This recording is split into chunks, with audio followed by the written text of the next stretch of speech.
What's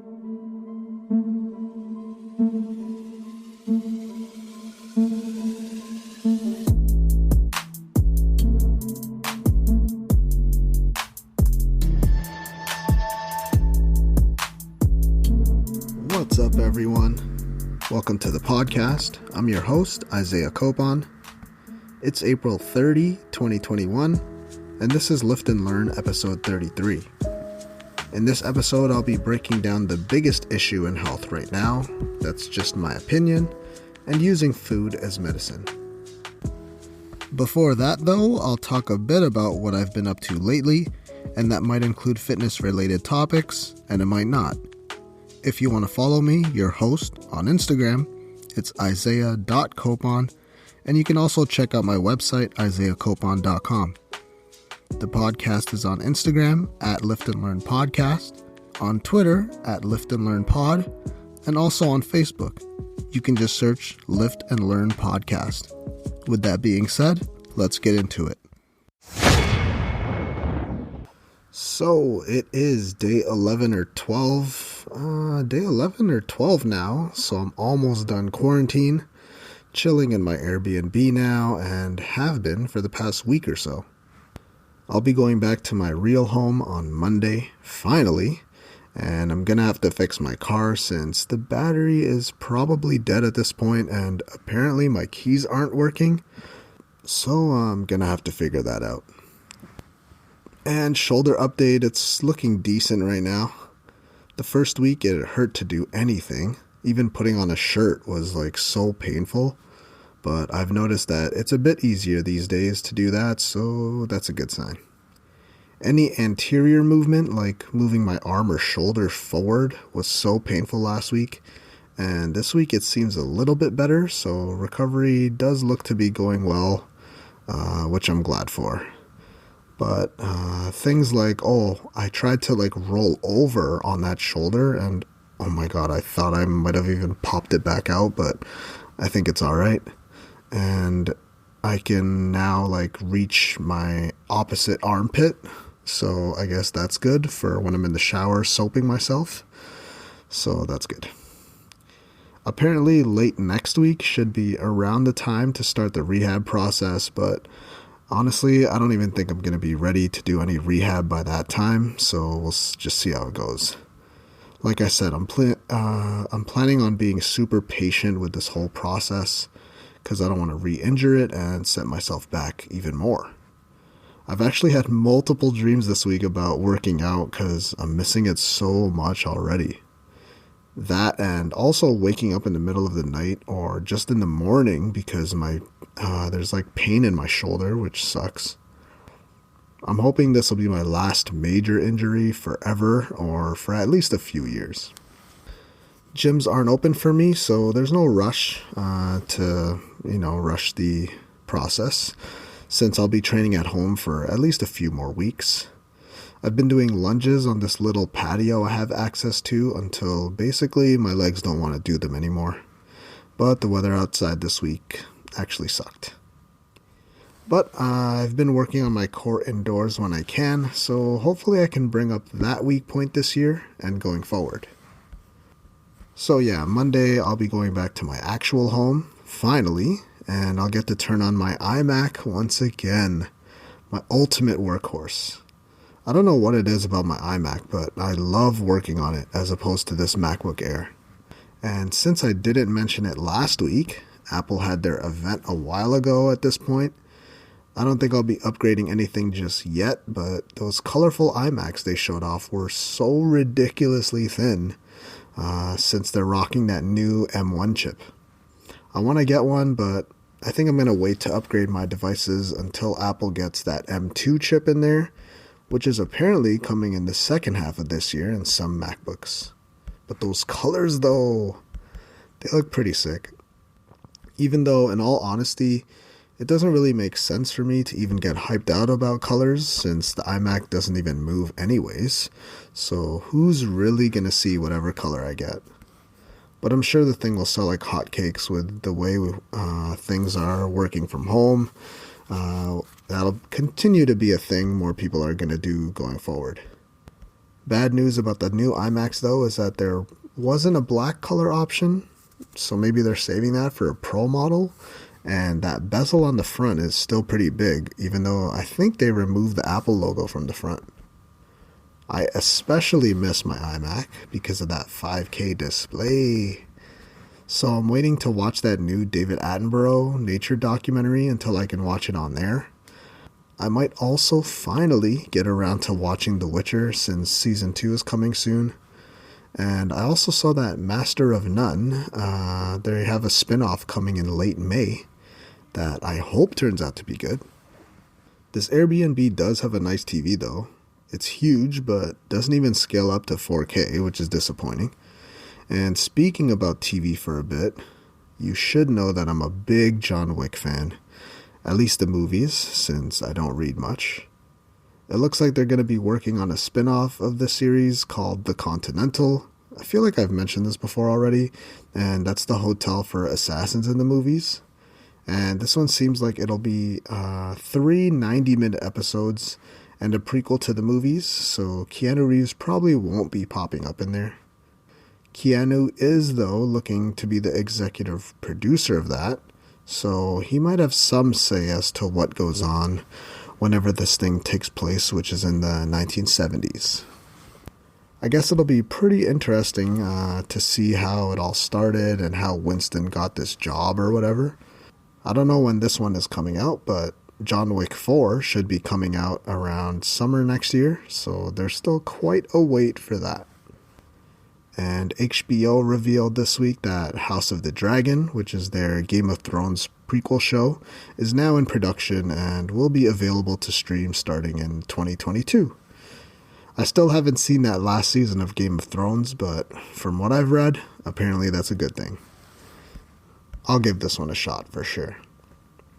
And on to sports now, and besides my hockey fantasy getting eliminated from the playoffs this week, there's not that much news. Although Blackhawks player Andrew Shaw has decided to retire at the age of 29. Wow, that's younger than me. That was kind of shocking given his age, but he's retiring due to concussion problems since he was a grinder when he was out there. I think he was on the team for 2 of the Blackhawks Cups in the past decade, and he was a huge reason for that. You really need someone physical and like a grinder like him when it comes to the playoffs, because the game gets more physical. I'll never forget a few minutes he had with the Hawks. He had the infamous headbutt goal, which was in, I think, an overtime or maybe even a double OT game against the Ducks, I believe. And then I'll never forget that long game against the Bruins where he took a puck off the shin guard that went in. I think that was also double OT or maybe even triple overtime. All I know is that it was one of the longest playoffs in Blackhawks history. This year, though, it looks like they won't make the playoffs, but that's not a big deal. I mean, there's still time, but they need to go on a run to finish off this season. Besides that, I haven't done much the past week, because, like I said, I've been stuck in my Airbnb for the past week. So I haven't left the place besides going on the backyard patio for a few times a day whenever the weather is actually nice out. I had groceries delivered a few times. I've been playing Horizon Zero Dawn, which is a pretty good game. Just a few hours in at this point. And I had video calls with some clients this week. Oh, and I watched 2 seasons of The Office, so that was hilarious. Oh yeah, and I did my day 10 COVID test at home yesterday too, and that was weird having to do the test myself, but thankfully I had a nurse on video call to help me out with that. And that's basically been my whole week, cooped up in this place, so we might as well get into the fitness topics for the week. Topic 1. The biggest issue in health right now. Right now, there are a lot of issues when it comes to health right now. There's the problem with our diets, which is why obesity rates are so high these days. And I think that's probably the runner-up here, our food choices. But honestly, you can make an argument for that being the biggest problem. Highly processed food specifically is a really big problem. Those kinds of foods are so good, and the companies make it so easy to eat. They make it taste so good, and it's easy to get addicted to these sorts of foods because of the ingredients in there. They want you to eat more, so you'll buy more. It's a pretty simple strategy. Those foods are packed with sugar and sodium, which will lead to obesity if you don't have it under control in your own diet. You can pack them in your pantry for later use. Even in my house, there's snacks everywhere. If you're trying to avoid it, just don't buy it so that you don't have access to it. Instead, it would be better off to buy fruits for snacks because you'll get essential micronutrients in there. Unfortunately, these expire after about a week or so, and that's partly why we tend to get chips or chocolate, which could spend months on the shelf, and we can eat those anytime. It probably is better for our wallets, but not for our health, unfortunately. Alright, so I'll be talking more about food in the second topic for today, but what I think is an even bigger problem these days in our society is our lack of movement, and proper movement. And the pandemic has made these issues worse. The fact that we're stuck indoors for the most part is creating a lot more problems than people realize. With COVID still hitting places pretty hard, even with the vaccines rolling out, I think the biggest factor when it comes to our negative health these days is the fact that we're all stuck indoors right now for the most part. And yeah, we're listening to government orders since they're telling us to stay inside, social distance, and if you're like me in Ontario, Canada, we're still going through a lockdown since the cases just keep on climbing. Well, being indoors has unfortunately been leading to a bunch of problems like more domestic violence within the home, which is sad to say. I think it's been about double the normal rate, but don't quote me on that. There's also been more depression these days due to staying indoors and not seeing friends. Remember that social health is really important.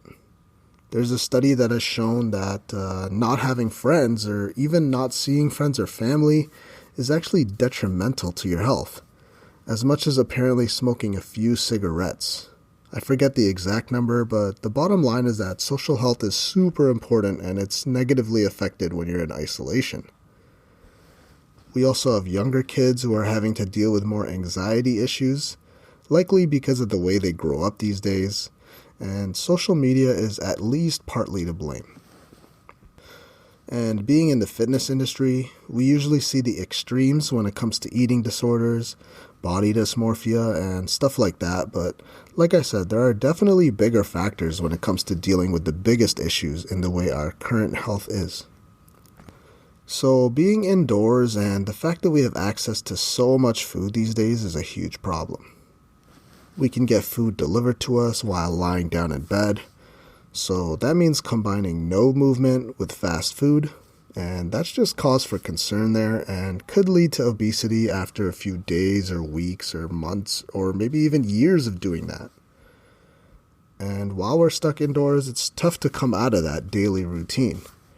You're working from home, you don't want to do groceries or make your food, so you get Uber Eats and have food delivered to you. That's the issue in today's world. That access to good tasting food that's not really good for you, combined with the fact that we're not moving as much as we should, is what I believe to be the biggest problem these days. Being at home for the majority of the time is leading to a lack of movement, which is going to cause improper posture or postural issues down the road.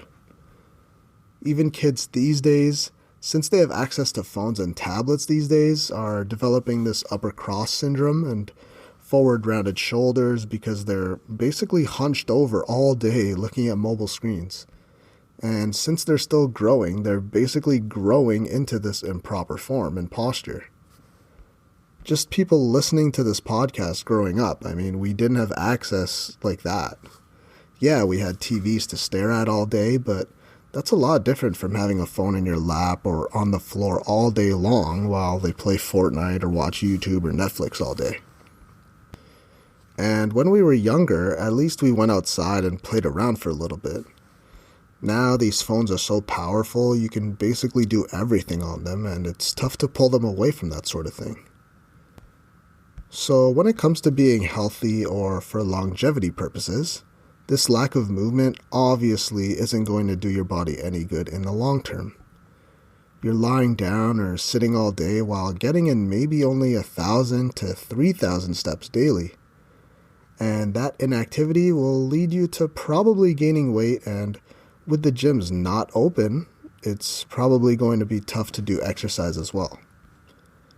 The thing is, we can fix these issues, and you should do that as slowly as possible. And that's by just trying to do more daily or even weekly so that you can create these new habits for yourself. So to fight some of these issues, it's a good idea to just get up every half hour or maybe even every hour or so and just stand up and stretch out your body for 2 to 5 minutes. And that should help you feel more energized, and it'll combat those negative postural changes at least a little bit. Going for a quick walk, even if it's just in your room, obviously preferably outside, but that could actually benefit you a whole lot, especially if you get into a habit of doing that every hour or so. Of course, if you can find time to get in a workout, no matter how long it is, will also help this situation. Your body will get stronger doing strength-building exercises like lunges or squats or even just push-ups if you're at home, and that'll reduce the negative impact that sitting and lying down will put on your body since you're activating and actually using your muscles. Topic 2. Using food as medicine. Alright, so here's part 2 of this exercise and food as medicine talk. In episode 30, I talked about exercise as medicine. And to summarize that episode, exercise can be used as medicine because it's been shown to reduce your risk of many diseases and ailments and improves your cardiovascular health. And if you're battling some kind of chronic pain in your knee or your back or your hips, then some kind of exercise will likely help you out with those things unless you specifically injured that area really badly, basically. So now today's topic will be about how you can use food as medicine. And that's really why exercise and food are both the keys when it comes to being healthy and living a higher quality life. First off, it's good to always keep in mind that diet is about everything you eat as a whole. Just because you implement a superfood or eat a salad once a week doesn't necessarily mean that your diet is any better. In fact, it may be worse. Together, food eaten in a meal will interact with each other to multiply certain beneficial effects. And while food can be good for you, if you eat the wrong things too much, it can also be abused, which is what the majority of the population does more often than not. I'm not saying I'm perfect or that you have to be perfect, but doing just a little bit better with your diet more often will, of course, benefit you. So food can be abused, and that's part of why the global obesity rate is 66% and continues to increase pretty much every single year.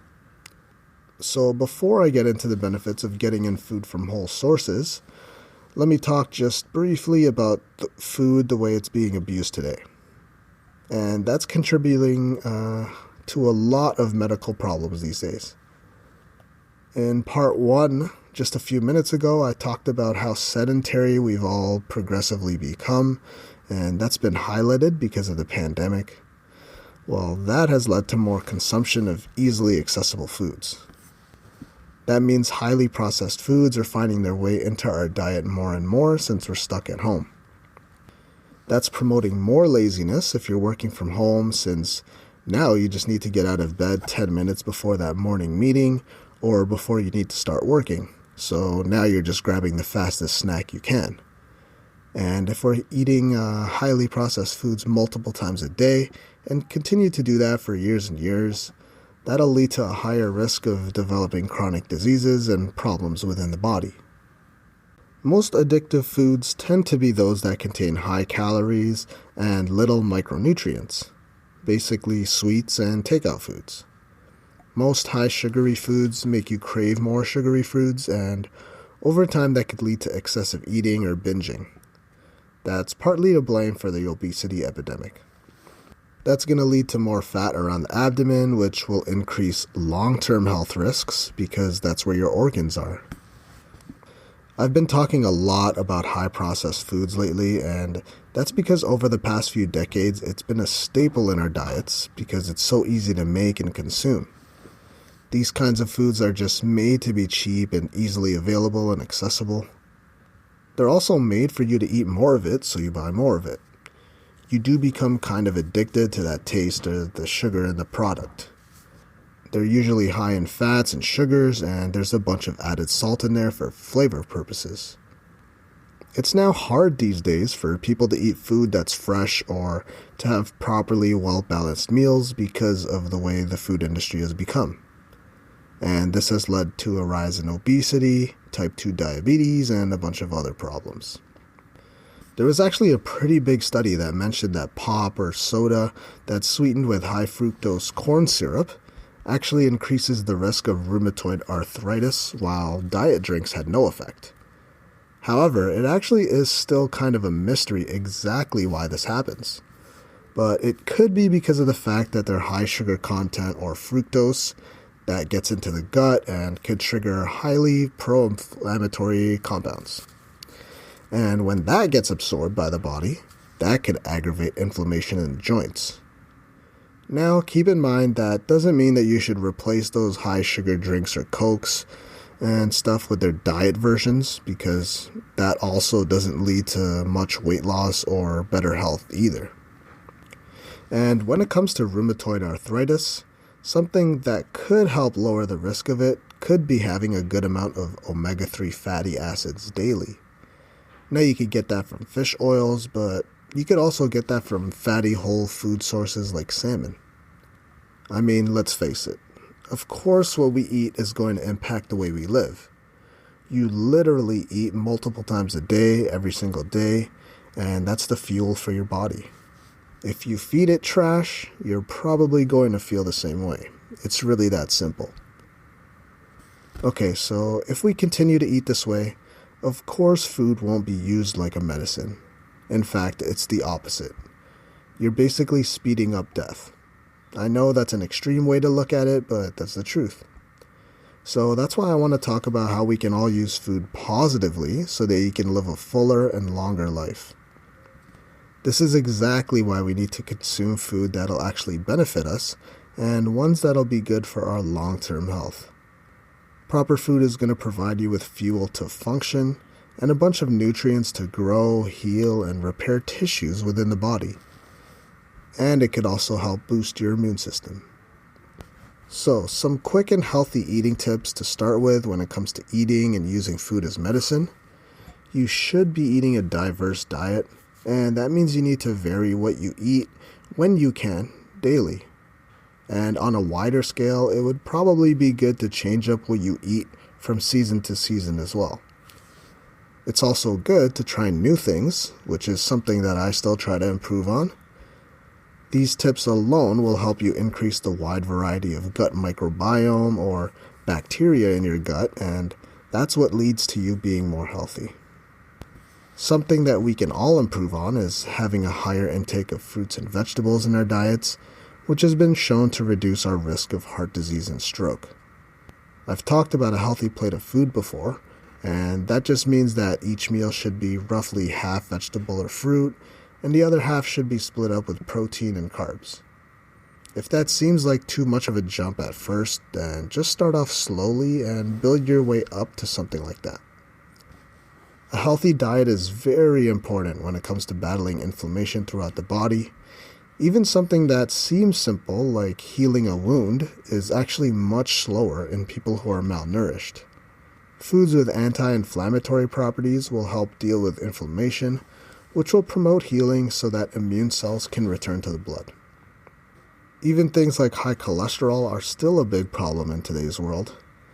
Now, back in the day, they used to say to stop eating whole eggs because that raises your cholesterol levels too high. But actually, what's more of a problem in our diet these days are actually the amount of saturated fats that we're consuming. It's actually been shown that this could contribute to higher cholesterol more than high cholesterol foods like eggs. eggs actually are a great whole protein food source and actually have a pretty good fatty acid profile. I've talked so many times about the benefits of protein, and you should already know that it's a main component when it comes to building muscle, but it actually does a lot more than that. Having a good amount of protein in your diet could also lead to more immune function and an increased metabolism. I talked about the importance of social health in the first topic for today, and how it could negatively affect your health as much as cigarettes could. Well, another suggestion you could try, if you're not on lockdown, would be eating with others. Eating with others has also been shown to improve social and personal health, along with sensory benefits. So when it comes to eating foods, of course, whole foods are better to eat, especially when you compare that to just extracting a certain vitamin or mineral and shoving that into a pill. I already talked about the synergistic effect of foods, and that's the effect of the vitamins and minerals and nutrients in the foods working together to improve your health in a bunch of different ways. Alright, so when it comes to fiber, that usually comes from vegetables, fruits, nuts, and legumes. So a little background here first, okay? Up to 40% of people who have typical Western diets actually suffer from constipation. So we can actually eat food and drink more liquids to combat these issues. Obviously, drinking water and the foods we eat will impact our bowel habits, and we can use it to prevent constipation or diarrhea. Instead of relying on whatever fiber supplement you can get or a laxative or something along those lines, it would be a better idea to incorporate more water and liquids into your diet, along with a wide variety of fruits and vegetables, so that your fiber is at a more optimal level. You can even sprinkle some wheat germ or seeds onto a meal for an even easier solution to increase your fiber a little bit. Higher fiber diets have been shown to lower cholesterol, soften stools, and leads to less inflammation throughout the body. Alright, so other medicinal purposes and ways food can help you become more healthy are also when it comes to probiotics and prebiotics. Probiotics are when you're consuming the live microorganisms directly. Meanwhile, prebiotics are fibers that stimulate the growth of beneficial bacteria that are already present in your gut. So basically, food for your gut bacteria. You can actually take probiotics and prebiotics in a pill form or whatever if you buy the supplements in the bottle. But of course, it's better to just get those from food sources like yogurt, miso like the soup, kombucha, some cheeses, and even pickles. When it comes to antioxidants, don't even bother with the supplements. It's going to be a lot better from getting them from berries of your choice, and that comes with the added benefit of some fiber and vitamins and minerals you won't find in the pill form. I even talked about the powers of something so simple before, like a lemon and honey and ginger tea. That's another one of those quick immune system booster drinks that's been proven to work. So when it comes to using food as medicine, I just mean that you can eat foods that benefit your overall health and well-being. That basically means eating a wide variety of foods, fruits, vegetables, nuts, basically whole food sources in a diverse way to increase your gut microbiome profile, which will help improve your immune system and basically build a shield to protect yourself from developing these chronic health issues. That's a huge problem in today's world. Fruits and vegetables will give your body the nutrients and vitamins it needs to fight off diseases.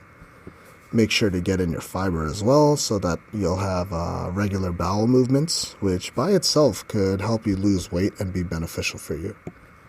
And the proper food sources could reduce things like arthritis and reducing the amount of body fat you have, and that could give you longevity and more energy throughout the day. And that concludes episode 33 of the podcast. Thank you for listening. If you really enjoyed the episode or my podcast as a whole, then please leave a review and comment on iTunes or whatever your choice of podcast platform is. Also, if you haven't already, you should hit that subscribe button because I'll be releasing episodes every Friday. If you want to follow me, your host, I'm Isaiah.Copon on Instagram, and you can also check out my website, isaiahcopon.com. If you want to follow the podcast, you can check out at Lift and Learn Podcast on Instagram, and there's also a Facebook page if you just search Lift and Learn Podcast. Again, thanks for listening, and be sure to tune in next week with another episode where I'll be talking about how to grow your butt. So if you're a female listener, you might enjoy that one. And in the second topic, I'll cover what exactly DOMS is.